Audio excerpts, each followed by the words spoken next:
आप सभी लोगों का रामजीलाल क्लासेस में स्वागत है।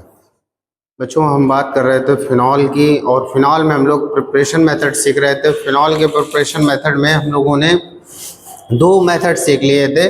एक तो हम लोगों ने सीखा था फिनॉल का निर्माण। किससे पहले सीखा था बच्चों, याद करो। पहला हमने सीखा था डाउ प्रक्रम, क्लोरोबेंजीन से सीखा था। और डाउ प्रक्रम के बाद में हम लोगों ने दूसरा सीखा था बेंजीन सल्फोनिक एसिड से। तो पिछले वीडियो में हमने आपको दो मेथड सिखाए थे फिनॉल निर्माण के। एक तो हमने डाउ प्रक्रम जिससे क्लोरोबेंजीन से हम लोगों ने फिनॉल बनाया था, और फिर सेकंड हमने बेंजीन सल्फोनिक एसिड से सिखाया था आपको। अब बच्चों, हम आज उसी के आगे चर्चा करेंगे फिनॉल की। आज हम लोग फिनॉल को बनाएंगे किससे किससे बनाएंगे? आज हम लोग बनाएंगे फिनॉल को बेंजीन डायजोनियम क्लोराइड से। चलिए सीखते हैं बेंजीन डायजोनियम क्लोराइड से फिनॉल का निर्माण।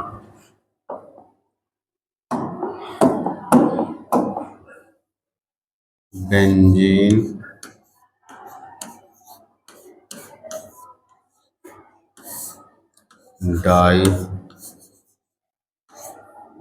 डायजोनियम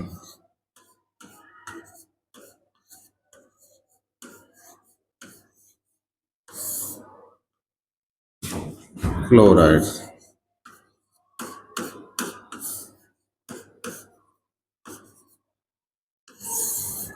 तो बेंजीन डायजोनियम क्लोराइड से फिनॉल बनाना बेहद आसान है। बेंजीन डायजोनियम क्लोराइड का आपको भाप आश्वन कराना पड़ेगा। बेंजीन डायजोनियम क्लोराइड के भाप आश्वन से आप लोग फिनॉल बना सकते हो। आइए चलिए देखते हैं। बेंजीन डायजोनियम क्लोराइड का फार्मूला होता है C6H5N2Cl। ये बेंजीन डायजोनियम क्लोराइड, इसका भाप आश्वन करा दीजिए। भाप आश्वन करा दीजिए। जैसे इसका भाप आश्वन कराएंगे यहाँ से बन जाएगा C6H5OH। क्या बन जाएगा बच्चों? C6H5OH। देखो C6H5OH, और N2 अलग हो जाएगा, HCl अलग हो जाएगा, तो प्लस N2 और प्लस HCl। तो बच्चों, ये थी फिनॉल निर्माण की आपकी एक और मेथड। अब इसके बाद में हम लोग बात करेंगे सैलिसिलिक अम्ल से फिनॉल का निर्माण। चलिए अगला देखते हैं हम लोग सैलिसिलिक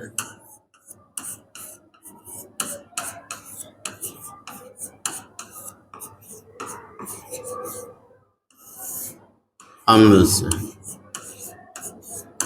सैलिसिलिक अम्ल से, तो चलिए सैलिसिलिक अम्ल से फिनॉल का निर्माण।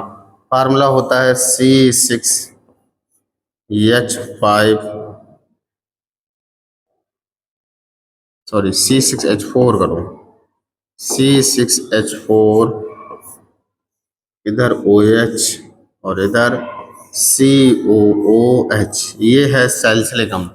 बच्चों, सैलिसिलिक अम्ल का वी कार्बोक्सिलीकरण कराना पड़ेगा, क्योंकि हमें फिनॉल तो बनाना है, मतलब OH को रखना है, इसको हटाना है। तो इसके लिए हम क्या करेंगे? इसको हटाने के लिए हमने बताया वी कार्बोक्सिलीकरण इसका कराएंगे। COOH को हटाने के लिए, याद करो, हमने पिछले वीडियो में ये आपको बता दिया था। कौन से वीडियो में? जब हम बेंजोइक अम्ल आपको पढ़ा रहे थे। बेंजोइक अम्ल वाले में हमने आपको पढ़ाया था कि COOH को हटाना है तो इसका वी कार्बोक्सिलीकरण कराना पड़ता है। और वी कार्बोक्सिलीकरण किसके प्रेजेंस में कराते हैं? हम लोग सोडा लाइम के प्रेजेंस में कराते हैं। तो चलिए इसके रिएक्शन कराएंगे। पहले देखिए, पहले हमने कराई NaOH से रिएक्शन। जब NaOH से कराते हैं तो बनेगा यहाँ से C6H4OH COONA, ये बना। और फिर अगेन हम इसकी रिएक्शन NaOH CaO की प्रेजेंस में, तो यहाँ से क्या बन जाएगा? यहाँ से बन जाएगा C6H4। देखो, ये इतना पार्ट यहाँ से ये निकल जाएगा, Na2CO3 निकल जाएगा, Na2CO3 निकल जाएगा। तो ये हो जाएगा C6H5OH। क्या हो जाएगा? C6H5OH। ये बना फिनॉल, ये बना फिनॉल। तो बच्चों,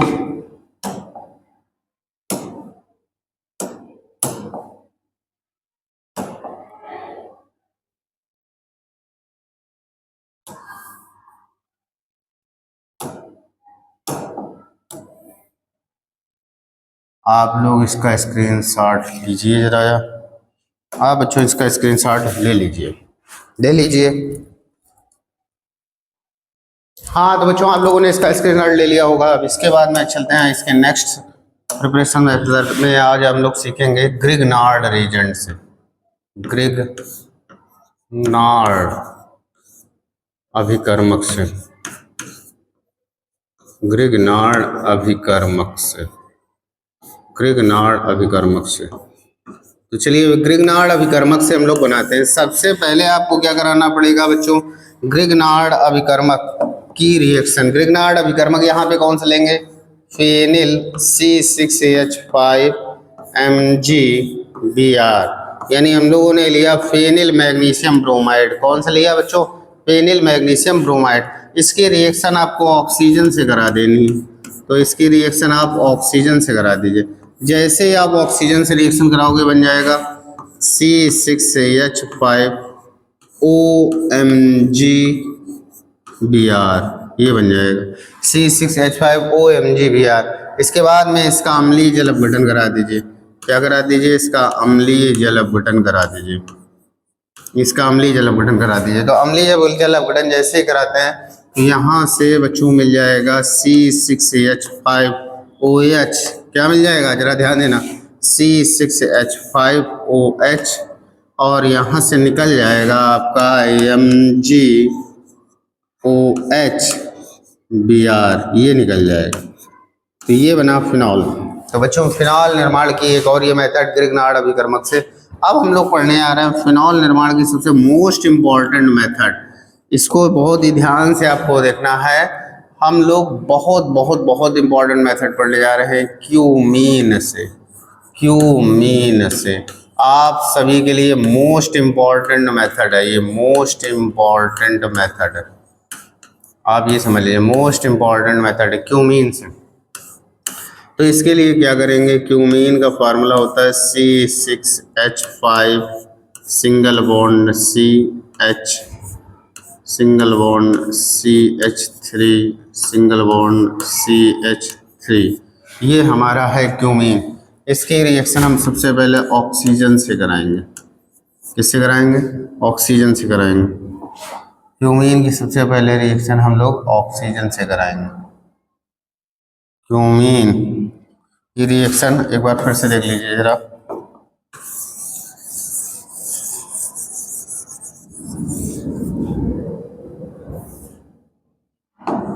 क्यूमीन से हम लोग पढ़ रहे हैं। तो क्यूमीन में हम लोग क्या करेंगे, क्यूमीन का फार्मूला जैसा कि भी बताया C6H5 सिंगल बॉन्ड CH, ऊपर बच्चों CH3, इधर CH3, ये रहा आपका क्यूमीन। और क्यूमीन की रिएक्शन आपको करा देनी है ऑक्सीजन से। जैसे ऑक्सीजन से कराओगे तो क्यूमीन हाइड्रो पर ऑक्साइड बनेगा C6H5 single bond CH3 single bond O H, ये बन जाएगा क्यूमीन हाइड्रो पर ऑक्साइड। ये क्यूमीन था, ये क्यूमीन हाइड्रो पर ऑक्साइड बना। अब क्यूमीन हाइड्रो पर ऑक्साइड का हम लोग जल अपघटन कराते हैं। तो बच्चों होगा क्या,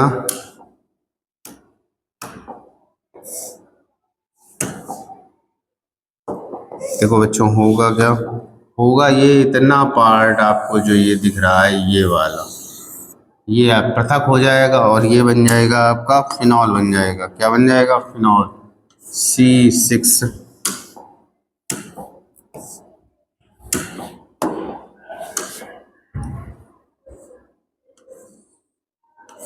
C6H5OH बन गया प्लस CH3COCH3, ये बन गया एसीटोन बन गया। क्या बना बच्चों, एसीटोन बना, और ये क्या बना, फिनॉल बना।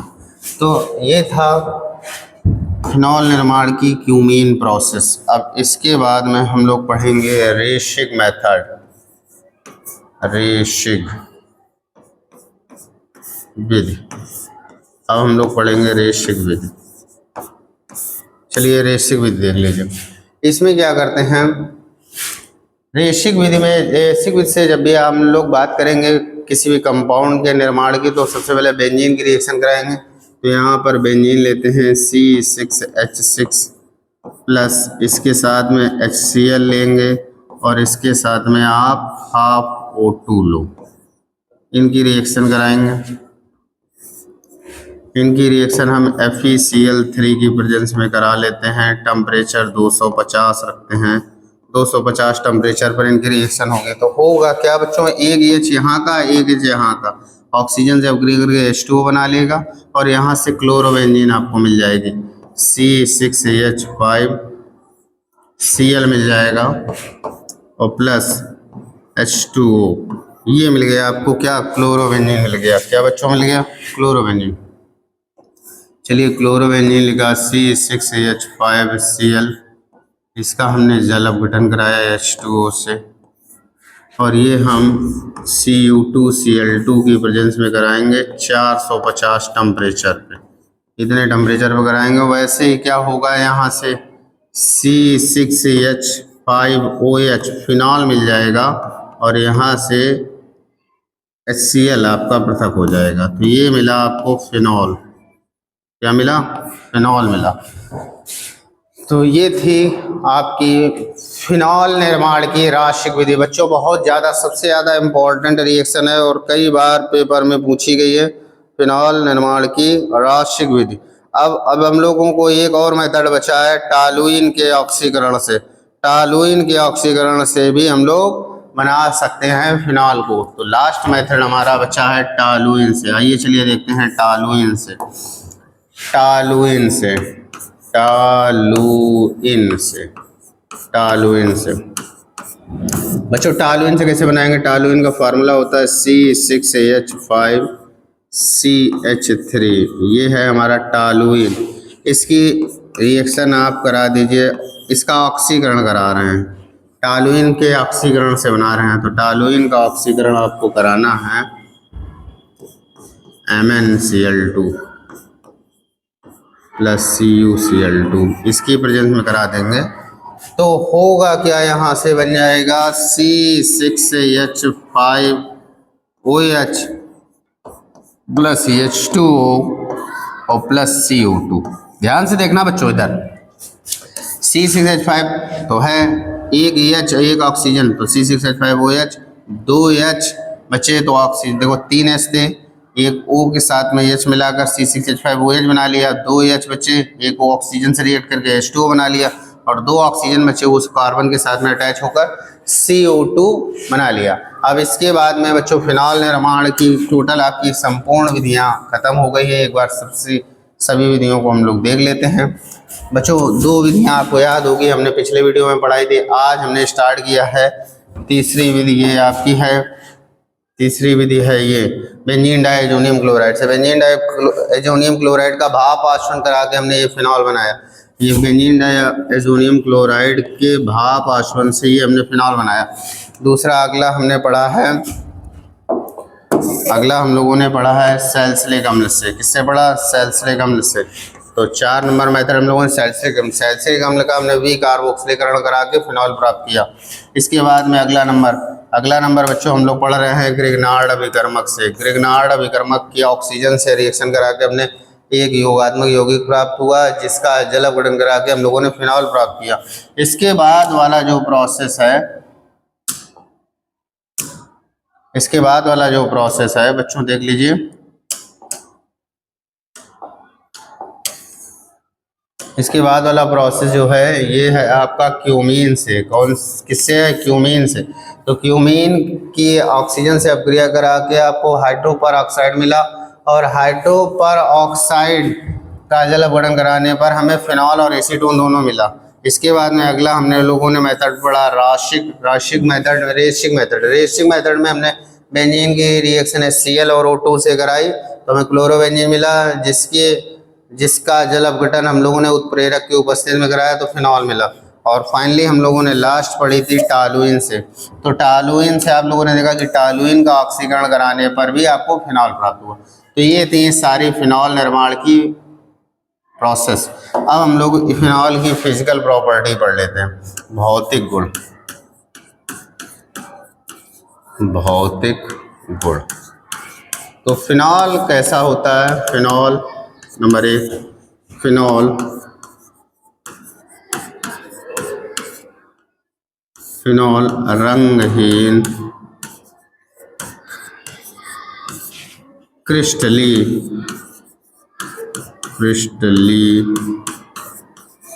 ठोस होता है,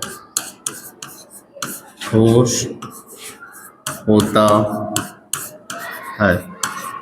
क्या होता है? फिनॉल जो होता है रंगहीन क्रिस्टली ठोस होता है।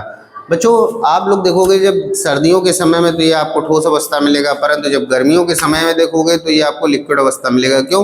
क्योंकि इसका गलनांक ज़्यादा नहीं होता है। इसका गलनांक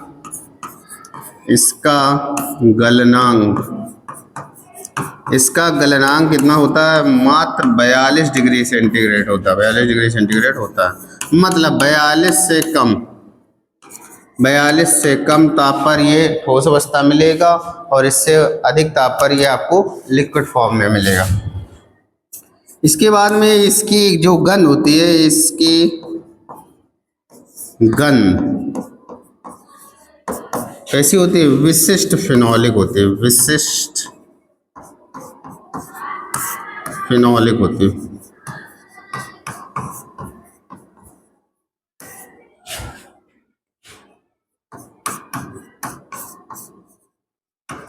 इसकी जो गंध होती है विशिष्ट फिनोलिक होती है, विशिष्ट फिनोलिक होती है, ये याद रखना। इसकी जो गंध होती है वो कैसी होती है? विशिष्ट फिनोलिक होती है। चलिए इसके बाद में ये तो आपको पता ही है कि ये जल में नंबर 4 यह जल में विलेय, अल्प विलेय,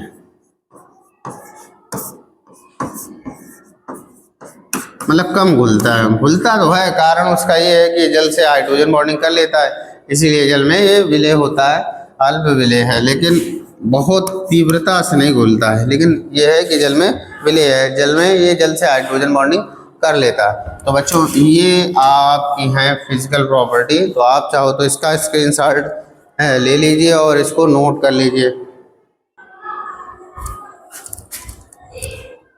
हाँ तो बच्चों आप लोगों ने इसका स्क्रीनशॉट ले लिया होगा।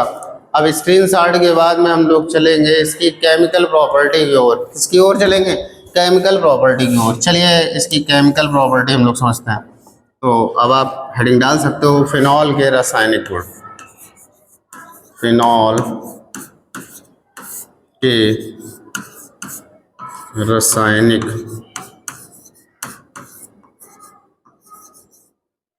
एक सेकंड रुक जाओ।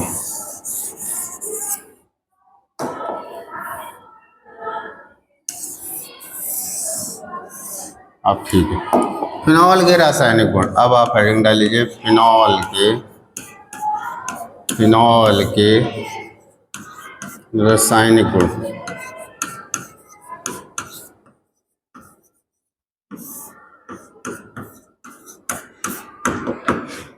फिनॉल के रासायनिक गुण।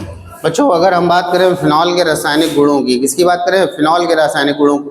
तो फिनॉल के जो रासायनिक गुण हैं इनको बच्चों निम्न कैटेगरी में कैटेगराइज किया गया है। नंबर 1 है OH समूह की अभिक्रियाएं। OH समूह की अभिक्रियाएं, एक है OH समूह की अभिक्रियाएं,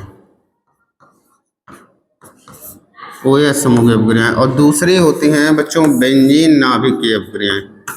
बेंजीन नाभिक की अभिक्रियाएं।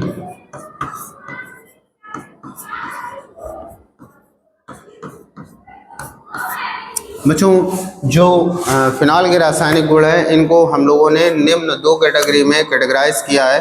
एक तो हम लोगों ने OH समूह की अभिक्रिया है और दूसरा बेंजीन नाभिक की अभिक्रिया है। तो बारी बारी से स्टार्ट करते हैं। सबसे पहले हम बात करेंगे OH समूह की अभिक्रियाओं में। तो हम लोग हेडिंग डालेंगे OH समूह, OH समूह की अभिक्रियाएं।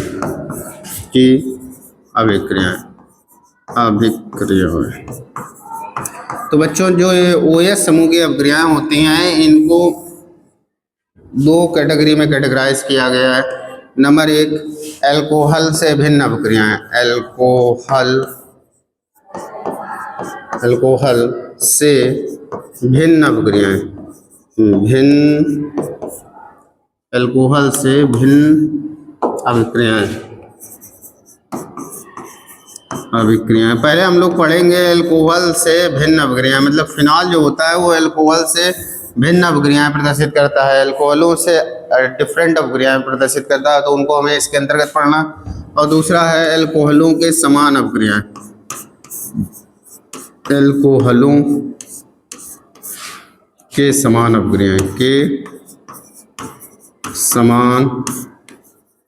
अभिक्रियाएं। इसमें बच्चों हम लोगों को वे अभिक्रियाएं पढ़नी हैं जिनमें फिनॉल अल्कोहल के जैसी, अल्कोहल के समान अभिक्रियाएं प्रदर्शित करता है। तो चलिए हम लोग पहले स्टार्ट करते हैं अल्कोहलों से भिन्न अभिक्रियाएं। कौन सी अभिक्रियाएं पढ़ने जा रहे हैं? जो अल्कोहलों से भिन्न हो। तो देखिए फिनॉल जो होता है ये अल्कोहल से भिन्न अभिक्रियाएं क्यों प्रदर्शित करता है, उसका रीजन क्या है, आइए चलिए रीजन जानते हैं। तो रीजन ये है कि जो फिनॉल होता है, फिनॉल अम्लीय प्रकृति के होते हैं, फिनॉल अम्लीय गुण प्रदर्शित करता है, जबकि अल्कोहल कैसा होता है, अल्कोहल उदासीन होता है। अब इस पे चर्चा की जाए कि फिनॉल अम्लीय होता है, अल्कोहल उदासीन होता है, क्यों? आइए चलिए इस पे देख लेते हैं। और क्वेश्चन भी पूछ लिया जाता है कि फिनॉल अम्लीय होता है क्यों। चलिए यहाँ से ये एक प्रश्न और कंप्लीट हो जाएगा। कौन सा प्रश्न कि आ जाता है, फिनॉल अम्लीय होते हैं क्यों?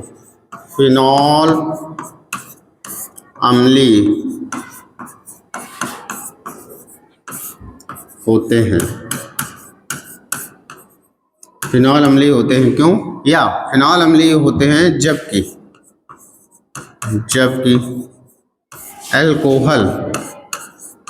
अल्कोहल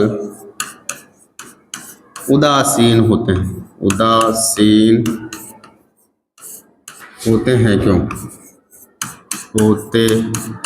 हैं क्यों? यहाँ से ये वाला प्रश्न भी आपका क्लियर हो जाएगा। और ये प्रश्न आप लोगों ने देखा होगा, अंसाल में नहीं देखा तो देख लोगे कि अंसाल में कई बार पूछा गया है। केवल इतना ही पूछ लिया जाता है फिनॉल अम्लीय होते हैं क्यों, अथवा ये पूछ लिया जाता है फिनॉल अम्लीय होते हैं जबकि अल्कोहल उदासीन होते हैं क्यों। आइए चलिए इस पर चर्चा करते हैं। बच्चों अगर बात की जाए अम्लीयता की, किसकी बात की जाए? अम्लीयता की। कोई भी चीज अगर अम्लीय है तो वह आसानी से H+ देगी। तो जब फिनॉल को देखा गया कि फिनॉल आसानी से H+ दे देता है और उसी जगह पर अल्कोहल आसानी से H+ नहीं दे पाता। क्यों नहीं दे पाता है? इसका रीजन ये है कि देखो H+ आसानी से वही कंपाउंड देता है जिसको H+ देने के बाद में जो बचा हुआ आयन है, यदि वह आयन स्टेबल है तब तो वह कंपाउंड अपने से आसानी से H+ जाने देगा। और अगर H+ जाने के बाद में जो बचा हुआ आयन है वो स्टेबल नहीं है या वो अनस्टेबल है तो फिर H+ जाने नहीं देगा, अर्थात अम्लीय प्रकृति प्रदर्शित नहीं करेगा। तो अगर ये देखा गया कि अल्कोहल की बात कर लें जरा। अल्कोहल का फार्मूला है जैसे RCH2OH, ये प्राइमरी अल्कोहल है। क्या प्राइमरी अल्कोहल? तो अगर इससे मान लीजिए प्राइमरी अल्कोहल है, इससे H+ निकल जाए, RCH2 सिंगल बॉन्ड OH+,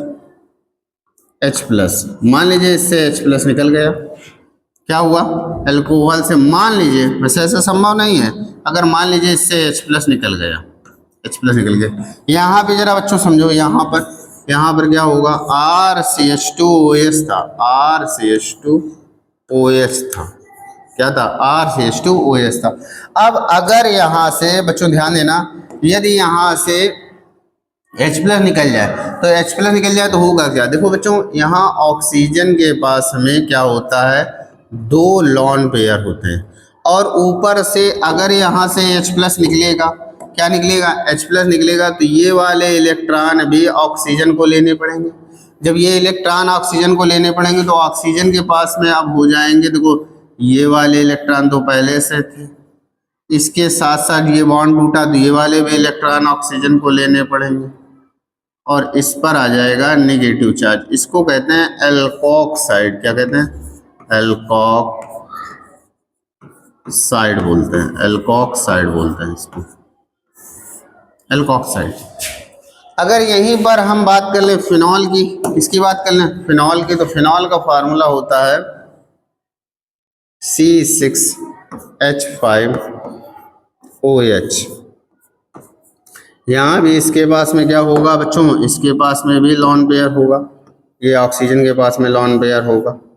अब यहाँ भी वही फिनोमिना है कि यदि ये बॉन्ड टूटेगा, बच्चों ध्यान देना, ये बॉन्ड टूटेगा तो ये इलेक्ट्रॉन आएंगे किसके पास में, इस ऑक्सीजन के पास में। जब ऑक्सीजन के पास में आएंगे तो इसकी भी सेम वही पोजीशन होगी, C6H5 सिंगल बॉन्ड O और यहाँ हो जाएगा H+। इसके पास में भी कई इलेक्ट्रॉन आ जाएंगे, ध्यान देना। तो दो तो ये पहले से इसके पास में इलेक्ट्रॉन युग्म थे और ये बॉन्ड टूटा तो इसके भी आ गए। तो यहाँ पर ये बना, इसका नाम है फिनॉक्साइड। क्या है? फिनॉक्साइड। ये बना फिनॉक्साइड। तो बच्चों आपको बता दें कि ये है आपका एल्कोहल, ये एल्कोहल है, जबकि ये क्या है, ये फिनॉल, ये फिनॉल। तो आप यहाँ पर देख रहे हो कि एल्कोहल से अगर H+ निकल जाता है, एल्कोहल से H+ निकल जाता है तो ये एल्कोक्साइड मिलता है, जबकि फिनॉल से अगर H+ निकल जाता है तो ये फिनॉक्साइड मिलता है।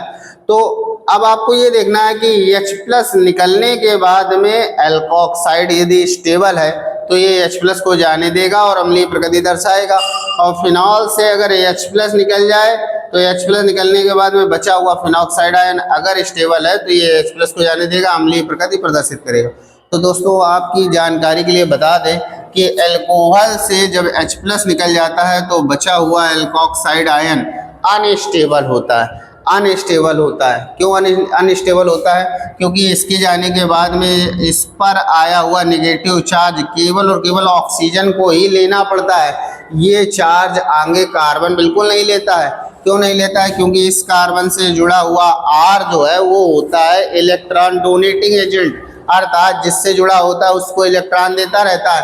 तो इससे चूंकि ये कार्बन से ये R जुड़ा हुआ है, R जुड़े होने के कारण R क्या करता है, इसको इलेक्ट्रॉन देता है, तो इसको इलेक्ट्रॉन इधर से भी मिल रहे हैं तो फिर ये इधर से इलेक्ट्रॉन नहीं लेता है। अर्थात ये जो बॉन्ड टूटा है, इस बॉन्ड के इलेक्ट्रॉन केवल और केवल ऑक्सीजन को ही रखने पड़ेंगे, और ऑक्सीजन अपने ऊपर ना तो पॉजिटिव चार्ज रख सकता है ना ही नेगेटिव चार्ज रख सकता है, और जब इलेक्ट्रॉन और नेगेटिव चार्ज दोनों इसी को रखने पड़ेंगे तो ये हो जाएगा अनस्टेबल। कैसा हो जाएगा? अनस्टेबल। तो आप लोगों ने देखा कि एल्कोहल से H+ निकलने के बाद में जो बचा हुआ एल्कोक्साइड आयन होता है वो उसमें उपस्थित ऑक्सीजन के पास में नेगेटिव चार्ज स्टे करता है, और नेगेटिव चार्ज की वजह से वो हाईली अनस्टेबल हो जाएगा। इसीलिए एल्कोहल अपने से H+ का त्याग नहीं करता है, और जब H+ का त्याग नहीं करेगा तो इसकी प्रकृति अम्लीय नहीं होती।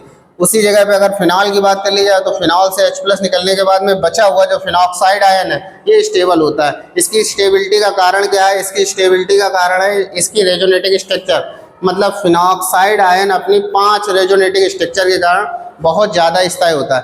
तो बच्चों इसकी रेजोनेटिंग स्ट्रक्चर की बात हम अपने नेक्स्ट वीडियो में करेंगे। तब तक अगर वीडियो अच्छा लगा हो तो वीडियो को लाइक कीजिए, चैनल को सब्सक्राइब कीजिए, दोस्तों के साथ शेयर कीजिए। Thanks for watching my video.